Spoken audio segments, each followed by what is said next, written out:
कक्षा में भाषा सीखने से संबंधित कौन सा विचार उपयुक्त है, सभी को उत्तर बताना है। 4 विकल्प हैं, कक्षा में 4 में से एक का चयन करना है। चलिए, तो सभी लोगों को उत्तर बताना है, 4 विकल्प में से एक का चयन करना है। और आज का जो प्रश्न है कि एक बहुसांस्कृतिक पृष्ठभूमि वाली कक्षा में भाषा सीखने से संबंधित कौन सा विचार उचित है, तब सभी लोग उत्तर बताएंगे जी। तो आपका जो उत्तर हो जाएगा वो क्या होगा, बहुत बढ़िया आंसर, यानी विकल्प नंबर 1 का जो आपका होगा बी जिन्होंने भी बताया उनका आंसर बिल्कुल सही है। ठीक है, 1 नंबर प्लस कर लें बी वाले। अगला क्वेश्चन देखते हैं। एक से अधिक भाषाओं का प्रयोग बच्चों को किसी भी भाषा में निपुणता प्राप्त नहीं करने देता, भाषा सीखने की प्रक्रिया को धीमी करता है, संज्ञानात्मक रूप से समृद्ध होने का संकेत है, या फिर भाषा सीखने में बाधक है। तो हमारा प्रश्न क्या है, एक से अधिक भाषाओं का प्रयोग, 4 विकल्पों के माध्यम से एक विकल्प का चयन करना है। सभी लोग चयन करेंगे और उत्तर बताना है। चलिए, तो बहुत सारे लोग उत्तर बता रहे हैं। प्रश्न क्रमांक 2 का अधिकांश लोगों ने जो उत्तर बताया है, बहुत बढ़िया आंसर, सी नंबर आपका बिल्कुल सही है। सी नंबर संज्ञानात्मक रूप से समृद्ध होने का संकेत है, सी नंबर बिल्कुल सही हो जाएगा। ठीक है, जिन्होंने भी सी बताया है उनका 1 अंक और प्लस हो जाएगा यहाँ पर, है ना। आपको पूरा का पूरा उत्तर बताना है और लास्ट में आपको नंबर भी बताने हैं, कितने प्रश्न आपने अटेम्प्ट किए हैं और कितने नंबर आपके आए हैं। मैं अपनी कक्षा में बहुभाषिकता को महत्व देती हूँ, इसलिए मैं 4 विकल्प हैं, 4 में से उत्तर बताएंगे। भिन्न भिन्न भाषाओं की पुस्तकों का आदर करती हूँ, बच्चों को कई भाषाओं की कविताओं का गान करवाती हूँ, श्याम पट पर हिंदी भाषा के शब्दों के अर्थ 2 भाषाओं में अवश्य लिखती हूँ, या सभी बच्चों को अपनी मातृभाषा में कहने सुनने की आज़ादी देती हूँ। तो बहुभाषिकता को महत्व देती हूँ, इसलिए मैं क्या करती हूँ। प्रश्न क्रमांक 3 का उत्तर सभी लोगों को बताना है और उत्तर जो आपका हो जाएगा वो क्या होगा,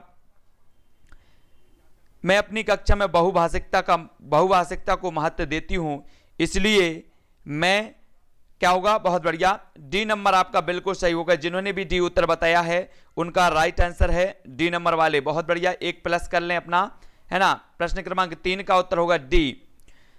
तब अगला क्वेश्चन देख लेते हैं। मातृभाषा में शिक्षा से कक्षा में पढ़ाई करने में सुविधा होती है, शिक्षार्थियों की अधिकाधिक प्रतिभागिता, या फिर बेहतर परिणाम निकलेंगे, या उपरोक्त सभी। तो मातृभाषा में शिक्षा से क्या होगा हमें बताना है। 4 विकल्प आपके सामने मौजूद हैं और 4 में से एक का चयन हमें करना है। सभी लोग चयन करेंगे, आपका नंबर प्लस होगा, है ना। तो सभी लोगों को फटाफट से बताना है प्रश्न क्रमांक 4 का उत्तर, बहुत बढ़िया आंसर। तब सभी लोगों ने उत्तर बताया, उपरोक्त सभी, यानी कि डी नंबर जिन्होंने बताया है वो अपने स्कोर में +1 करते जाएं। ठीक है, जिनका भी उत्तर सही आ रहा है वो अपना प्लस करते जाएं। और अंत में आपको स्कोर भी बताना होता है। हिंदी की कक्षा में प्रायः हिंदीतर भाषी बच्चे अरुचि प्रदर्शित करते हैं, क्योंकि उन्हें हिंदी सीखने का उपयोग नजर नहीं आता। अध्यापक उनकी भाषा संबंधी त्रुटियों को सहजता से स्वीकार नहीं करते, उन्हें अपनी भाषा के प्रति विशेष लगाव होता है, या फिर उन्हें तुलनात्मक रूप से हिंदी बहुत कठिन लगती है। तब सभी लोगों उत्तर बताना है, उत्तर क्या होगा। उत्तर क्या है, 4 विकल्प हैं और 4 में से एक का चयन सभी को करना है। आपका आंसर क्या हो जाएगा। चलिए, बहुत सारे लोगों ने उत्तर बताया है। प्रश्न क्रमांक 6 का डी बताया है कि उन्हें तुलनात्मक रूप से हिंदी बहुत कठिन लगती है, यानी कि जो विकल्प नंबर डी है वो आपका बिल्कुल सही हो जाएगा। ठीक है, डी नंबर आपका सही है। जिन्होंने भी डी बताया है उनका आंसर बिल्कुल राइट हो जाएगा। अगला क्वेश्चन देख लेते हैं। अगला क्वेश्चन है, त्रिभाषा सूत्र का उद्देश्य क्या है। प्रश्न क्रमांक 7 का उत्तर सभी लोगों को बताना है। त्रिभाषा सूत्र का जो उद्देश्य है वो क्या है, देश में बहुभाषी संवाद के परिवेश को बढ़ावा देना, भिन्न संस्कृति से परिचित करवाना, विदेशी भाषा से परिचित कराना, या फिर उपयुक्त सभी।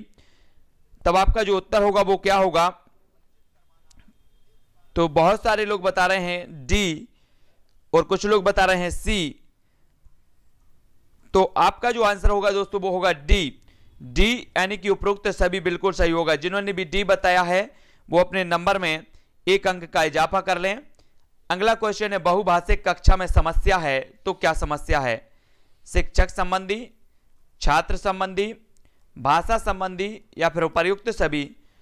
तो उत्तर बताना है, बहुभाषिक कक्षा में समस्या होती है तो क्या समस्या होती है, जल्दी से बताएं उत्तर क्या होगा। बहुत बढ़िया आंसर, सभी लोगों ने आंसर बताया है। कुछ लोग डी बता रहे हैं कि शिक्षक संबंधी भी होती है, छात्र संबंधी भी होती है, भाषा संबंधी भी होती है, उपरोक्त सभी, यानी विकल्प नंबर डी बिल्कुल आपका सही हो जाएगा। ठीक है, एक बहुभाषिक कक्षा में सभी प्रकार की समस्याएं होती हैं, है ना। अगला क्वेश्चन देख लो, बहुसांस्कृतिक पृष्ठभूमि वाली कक्षा में भाषा शिक्षक को क्या करना चाहिए। विकल्प एक, मौखिक कौशलों पर बल देना चाहिए, अभिव्यक्त्यात्मक कौशल पर ही बल देना चाहिए, परस्पर बातचीत करने के अधिकार का अवसर देने चाहिए, या फिर बच्चों को मानक भाषा का प्रयोग करने के लिए कहना चाहिए। तो प्रश्न क्रमांक 9 का उत्तर हमें बताना है, और 9 का जो उत्तर हो जाएगा वो क्या होगा। दोस्तों, आपकी जो क्लास होती है रोज होती है 2:30 बजे शिक्षा शास्त्र की, शाम को 6:30 बजे आपकी क्लास होती है पर्यावरण की, ठीक है, और शाम को 7:15 पर होती है बाल विकास की, और 10:10 पर आपकी रात्रि में होती है हिंदी व्याकरण की। तो जो भी जुड़ना चाहते हैं लाइव क्लासों से वो जुड़ सकते हैं। तब आपका प्रश्न क्रमांक 9 का उत्तर होगा सी जिन्होंने भी बताया उनका बिल्कुल सही है, परस्पर बातचीत करने के अधिकार एक अवसर देनी चाहिए। तो सी नंबर आपका बिल्कुल सही हो जाएगा। अगला क्वेश्चन है, बहुभाषिक कक्षा के संदर्भ में आप इनमें से किस गतिविधि को सर्वाधिक उचित समझते हैं। स्वतंत्र शब्द को 10 बार बोलिए, सूर्य अस्त हो गया वाक्य को 10 बार बोलिए, लिखिए, हिंदी पाठों में आए चिड़िया पुस्तक कुआं को आपकी भाषा में क्या कहते हैं बताइए, या फिर लठ शब्दों के हिंदी रूप कंठस्थ कीजिए। तो आपको बताना है प्रश्न क्रमांक 10 का उत्तर, जो उत्तर आपका हो जाएगा बहुभाषिक कक्षा के संदर्भ में आप इनमें से किस गतिविधि को सर्वाधिक उचित समझते हैं। तब अधिकांश लोगों ने जो उत्तर बताया है वो बताया है सी। बहुत बढ़िया आंसर, सी नंबर बिल्कुल सही है आपका। हिंदी पाठों में आए चिड़िया पुस्तक कुआं को अपनी भाषा में क्या कहते हैं वो बताइए। तो सी नंबर बिल्कुल सही है। नेक्स्ट प्रश्न देखते हैं। नेक्स्ट प्रश्न क्या है, बहुसांस्कृतिक पृष्ठभूमि वाली भारतीय कक्षाओं में भाषा शिक्षण के लिए अति आवश्यक है तो क्या है।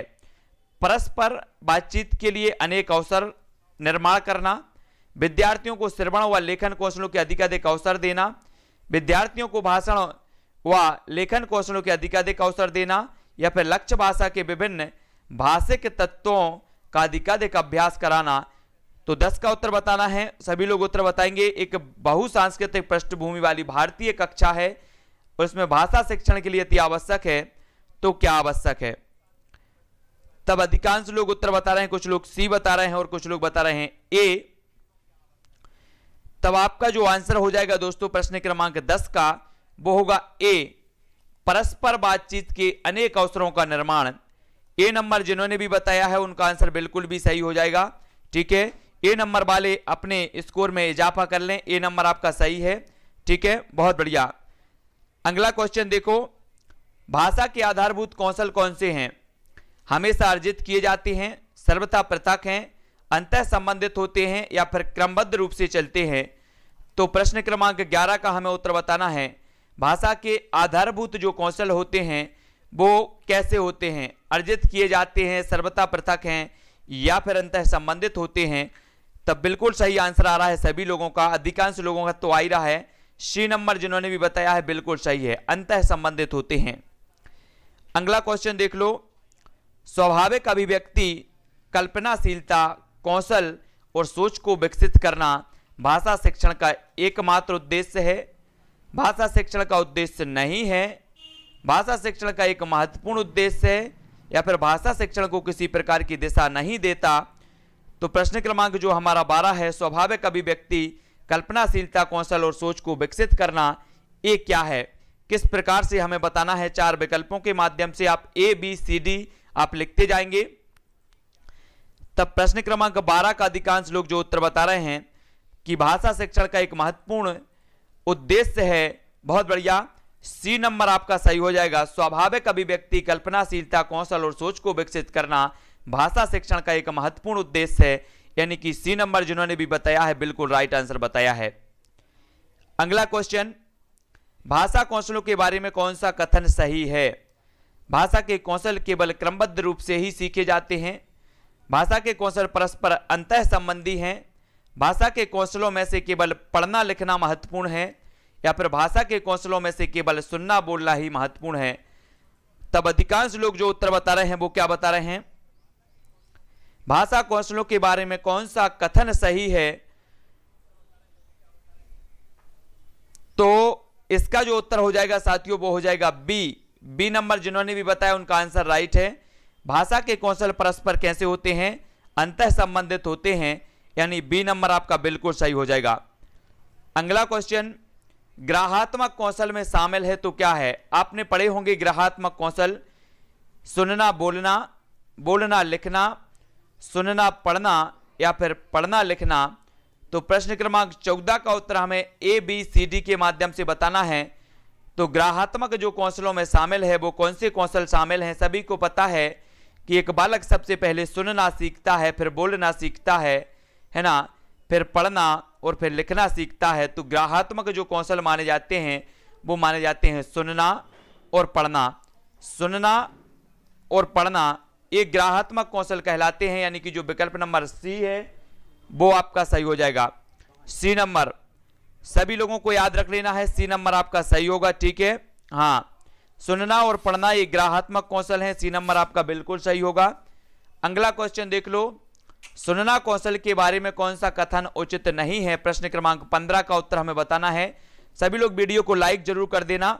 सुनना कौशल के बारे में कौन सा कथन उचित नहीं है? तो कौन सा उचित नहीं है जल्दी से बताओ। जो भी हिंदी पेडागोजी को विस्तृत पढ़ना चाहते हैं उनकी वीडियो अलग से प्लेलिस्ट बनी है। हिंदी को मैंने विस्तृत रूप से 8 या 10 वीडियो में पढ़ाया है सभी लोगों को।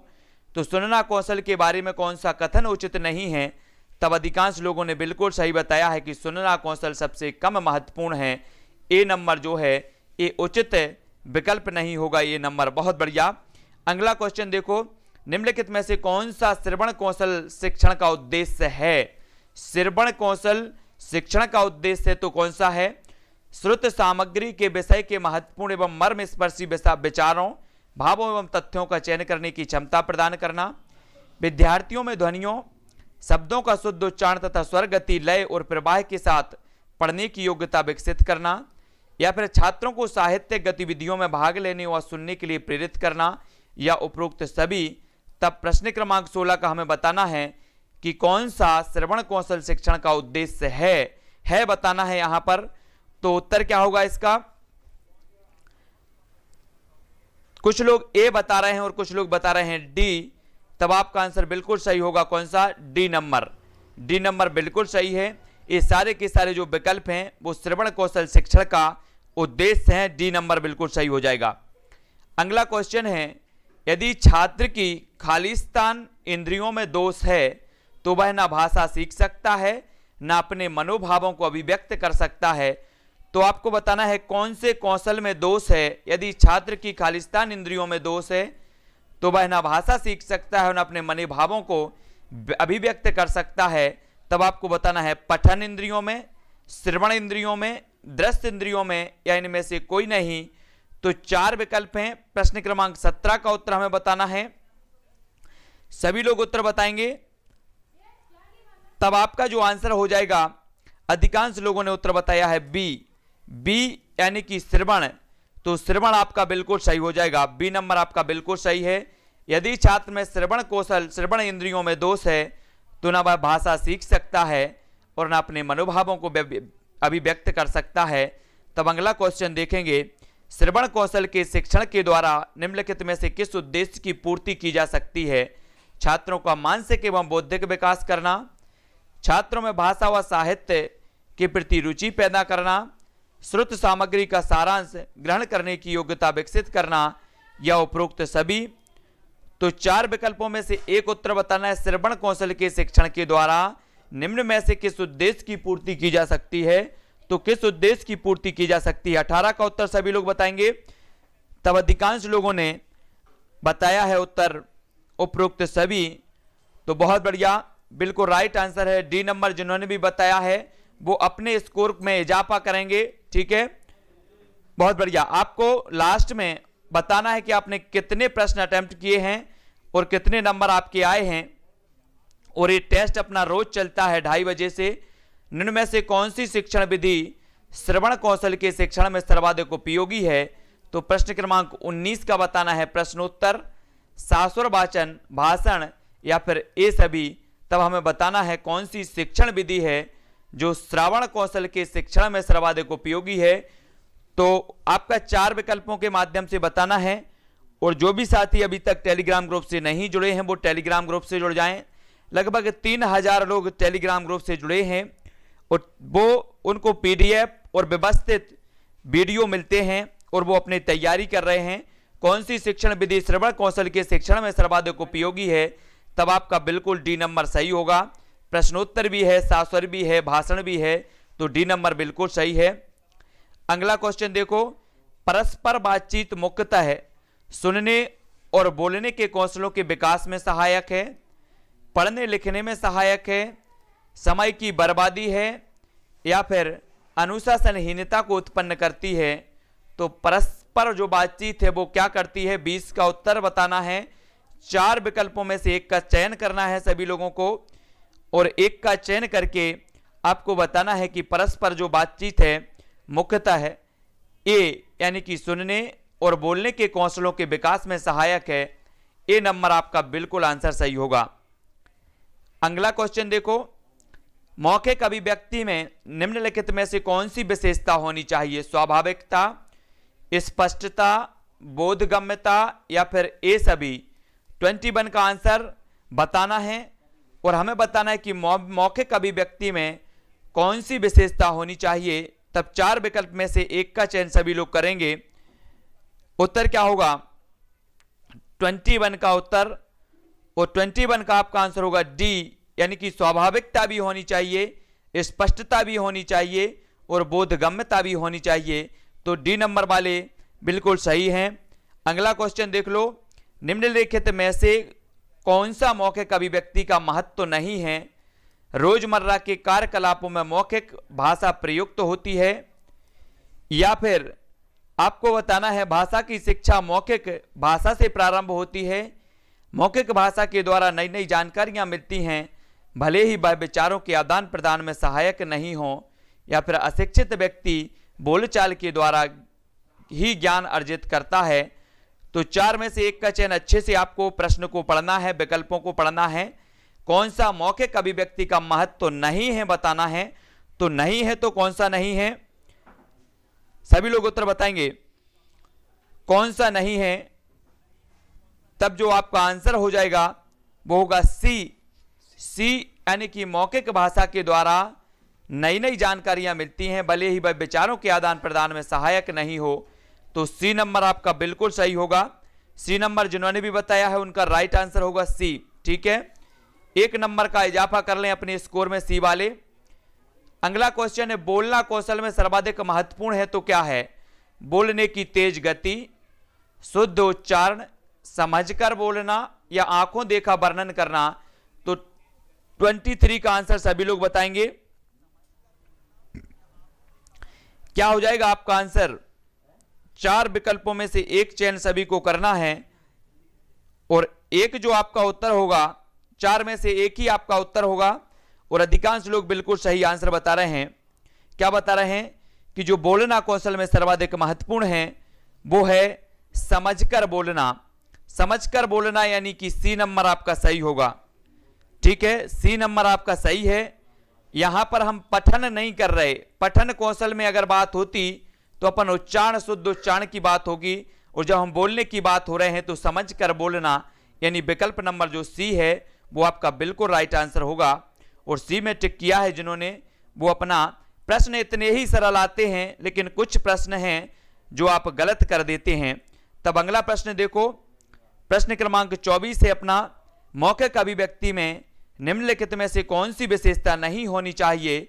शुद्धता, प्रवाहमयता, श्रोताओं से काफी उच्च स्तर की भाषा का प्रयोग या फिर अवसरानुकूल। तो मौखिक अभिव्यक्ति में कौन सी विशेषता नहीं होना चाहिए? तो सभी लोग उत्तर बताएंगे। प्रश्न क्रमांक 24 है और 24 का जो आपका आंसर होगा वो क्या होगा?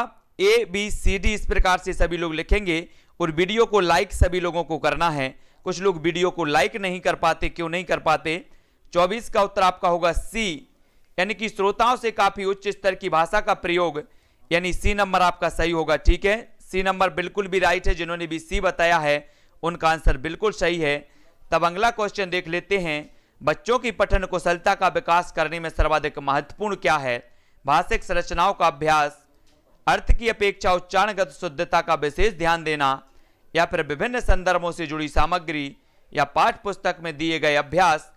तो बच्चों की पठन कुशलता का विकास करने में सर्वाधिक महत्वपूर्ण क्या है, ये हमें बताना है। सभी लोग बताएंगे बच्चों की पठन कुशलता का विकास करने में सर्वाधिक महत्वपूर्ण क्या है। 25 का आंसर बताना है, और 25 का जो आपका आंसर हो जाएगा वो क्या होगा? तो अधिकांश लोग बता रहे हैं सी, और इसका उत्तर होगा बी। सबसे जो महत्वपूर्ण है पठन कौशल में अर्थ की अपेक्षा उच्चारणगत शुद्धता पर विशेष ध्यान देना। देखो मैंने बताया था आपको कि यार अगर आप पठन कर रहे हो तो शुद्ध उच्चारण होनी चाहिए, अगर आप बोल रहे हो तो अर्थ मतलब सोच समझकर बोलना चाहिए, है ना। तो बी नंबर जिन्होंने भी बताया उनका आंसर बिल्कुल सही है। अगला क्वेश्चन है, पढ़ना कौशल में खाली स्थान सर्वाधिक महत्वपूर्ण है तो क्या है? उच्चारण की शुद्धता, अर्थ ग्रहण करना, लिपि चिन्हों की जानकारी, या द्रुत गति से पढ़ना। तो 26 का आंसर बताना है हमें।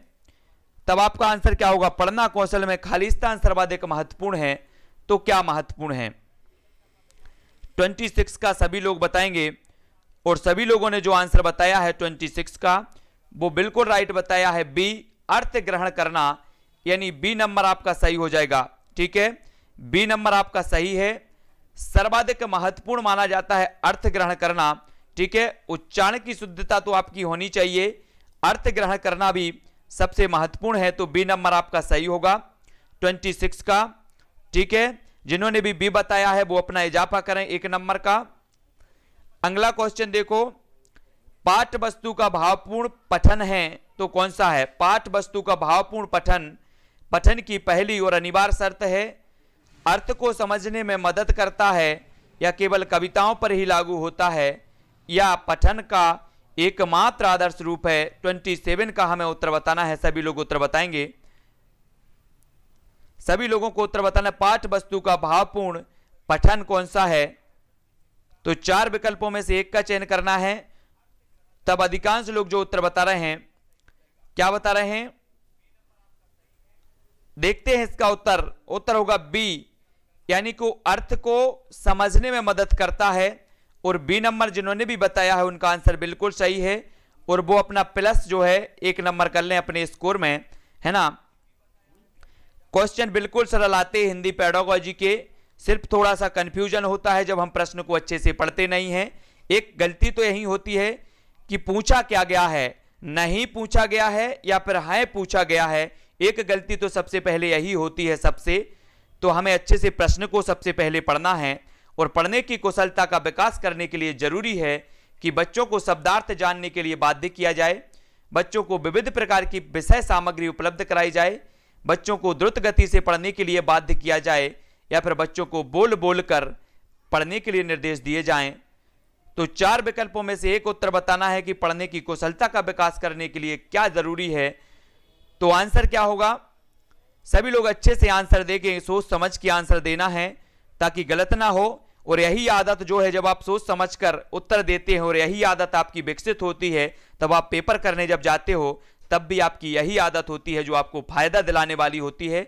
और 28 का उत्तर होगा बी, यानी कि बच्चों को विविध प्रकार की विषय सामग्री उपलब्ध करवाई जाए। बी नंबर आपका बिल्कुल सही होगा, बी नंबर। ठीक है, अगला क्वेश्चन देख लो, आप सासुर पठन में अनिवार्यतः किस साहित्यिक विधा का समर्थन करेंगे? 29 का उत्तर बताना है। सभी लोग बताएंगे, आप सासुर पठन में अनिवार्यतः किस साहित्यिक विधा का समर्थन करेंगे? एकांकी का, यात्रा वृत्तांत का, जीवनी का, या फिर आत्मकथा का? तो सासुर पाठन हो रहा है और अनिवार्यतः किस साहित्यिक विधा का हमें समर्थन करना है सासुर वाचन में?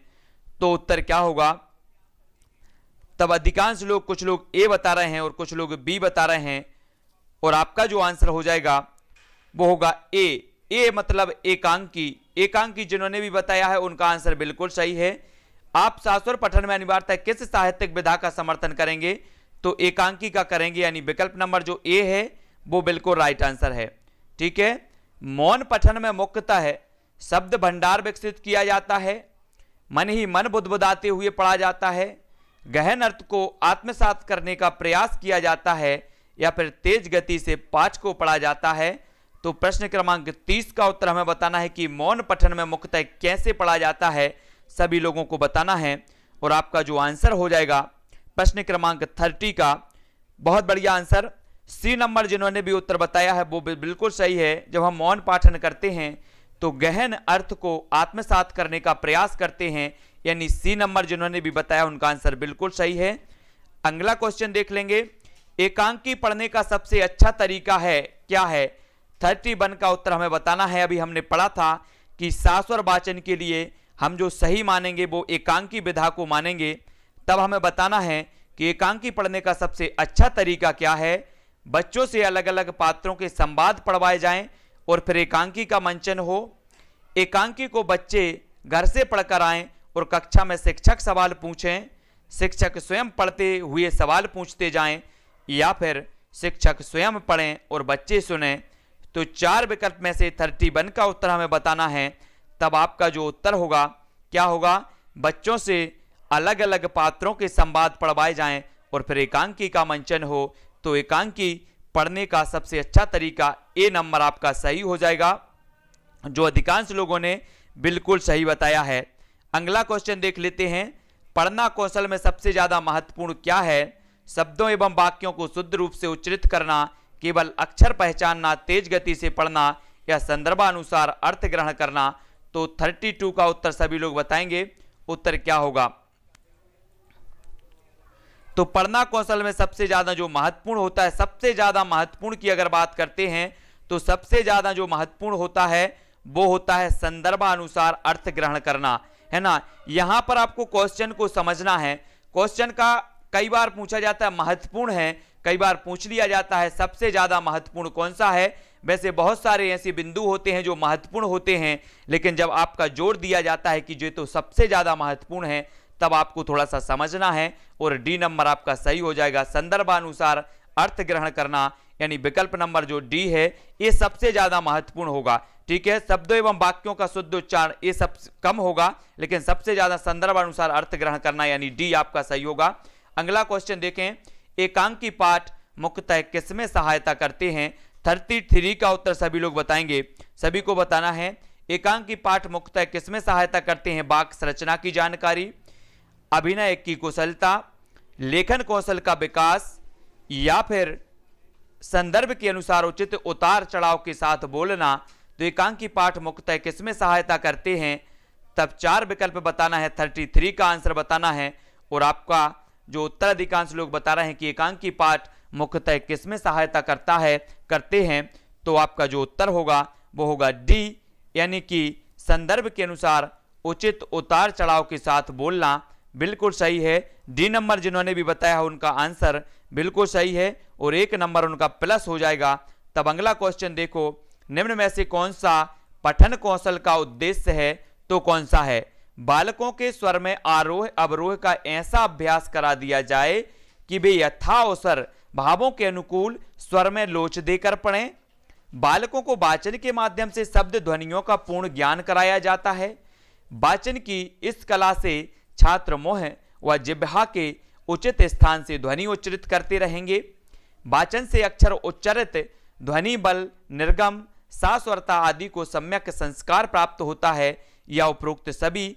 तो कौन सा पठन कौशल का उद्देश्य है? तो सभी लोगों ने बिल्कुल वही वाली ट्रिक अपना दी है कि जहां उपरोक्त सभी आए, उपरोक्त सभी लगा दो आंखें मीच कर, है ना। तो डी नंबर आपका बिल्कुल सही होगा। 34 का जिन्होंने भी डी बताया है उनका बिल्कुल सही आंसर है।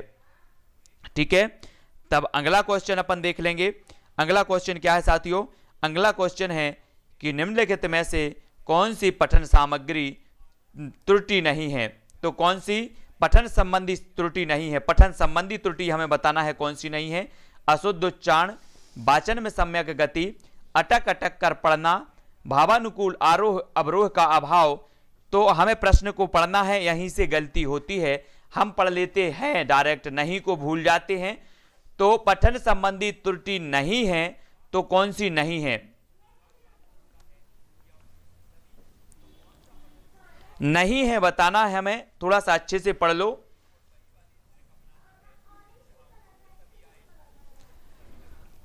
तब अधिकांश लोग बता रहे हैं डी, और वही आपने गलती कर दी पढ़ने वाली। और मैं आपको बताता जा रहा हूं कि आपको प्रश्न को थोड़ा अच्छे से पढ़ना है। कुछ लोग डी बता रहे हो, कुछ लोग बी बता रहे हैं। जो लोग डी बता रहे हैं उनको देखो कि उन्होंने क्या पढ़ लिया है, तो नहीं पढ़ लिया। कौन सी पठन संबंधी त्रुटि नहीं है?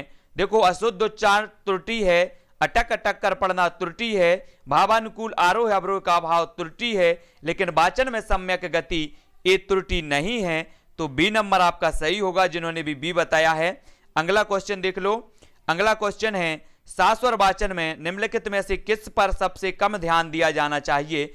36। और लास्ट क्वेश्चन है, सभी लोग अच्छे से बताएंगे और इसके बाद आपको बताना है कि आपने कितने प्रश्न अटेम्प्ट किए हैं और उसके बाद कितने अंक आपने हासिल किए हैं। बिल्कुल सरल क्वेश्चन थे और इसी प्रकार का लेवल आता है पेडागोजी में, कठिन बिल्कुल भी नहीं आता। शाश्वर वाचन में निम्न में से किस पर सबसे कम ध्यान दिया जाना चाहिए? 36 का है ना। यहीं पर कंफ्यूज आपको किया जाता है। जो आपको पता होता है कि हाँ ये तो मुझसे 100% बन रहा है, लेकिन आपका 100% में से गलत हो जाता है। तो शाश्वर वाचन में निम्न में से किस पर सबसे कम ध्यान दिया जाना चाहिए?